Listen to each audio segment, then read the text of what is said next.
ગુજરાતમાં આરટીઓના motor vehicles ડિપાર્ટમેન્ટના ટેકનિકલ ઓફિસર એસોસિએશન દ્વારા પડતર પ્રશ્નનો ઉકેલ નહીં આવતા આંદોલન શરૂ કરવામાં આવ્યું છે.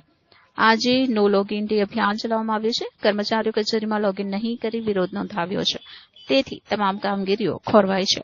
નો લોગિન ડેના કારણે આજે જે અરજદારોને એપોઇન્ટમેન્ટ આપવામાં આવી હતી તે અરજદારો સવારથી જ આરટીઓ કચેરી પહોંચી ગયા હતા. આરટીઓ કચેરીની અંદર પ્રવેશ ન આપવામાં આવતા બહાર લાંબી લાઈન લાગી હતી. લોગિન ન કરવાના કારણે તમામ પ્રકારની કામગીરી ખોરવાઈ ગઈ હતી. અહીં આવેલા અરજદારો 2 કલાક સુધી લાઈનમાં ઉભા રહ્યા બાદ હડતાળની જાણ થતા રોષ વ્યક્ત કર્યો હતો. એચડી પટેલ, સહાયક મોટર વાહન નિરીક્ષક. અમારું જે ગુજરાત ટેકનોલોજી એસોસિએશન દ્વારા જે આંદોલન કરવામાં આવી રહ્યું છે તેની અંદર આજનો જે કાર્યક્રમ છે એ નો લોગિન ડેનો કાર્યક્રમ છે, જેની અંદર આજે ગુજરાતની તમામ આરટીઓ ખાતે કોઈ પ્રકારનું કોઈ ટેકનિકલ ઓફિસર લોગિન નહીં કરે. જો અમારી જે પડતર માંગણીઓ છે એ જો સંતોષકારક રીતે સંતોષાશે નહીં તો 11 તારીખે અમે ગુજરાતના તમામ ટેકનિકલ ઓફિસર માસ સીએલ ઉપર જવાના છીએ. અને ત્યારબાદ પણ જો કોઈ હકારાત્મક સોલ્યુશન નહીં લાવવામાં આવે તો ગુજરાતના તમામ ટેકનિકલ ઓફિસર 15 તારીખથી સ્વયંભૂ રીતે માસ સીએલ ઉપર ઉતરી જશે. કેટલા સમય જૂની માંગણીઓ છે? મુખ્યત્વે શું માંગણી?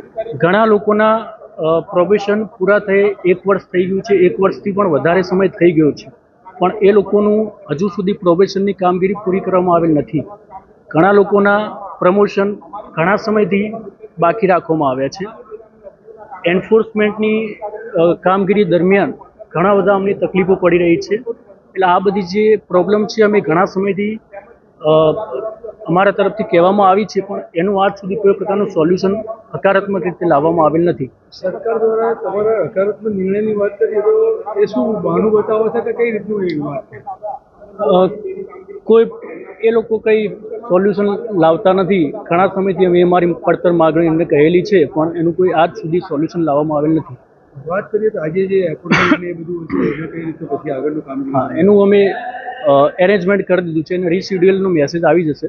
એ તારીખે પાછા એમનું ટેસ્ટ અમે અમારા દ્વારા લેવામાં આવશે. કામ તો મતલબ રહેશે જ હા, આવતીકાલે. કરશું, કામ તો કરશું.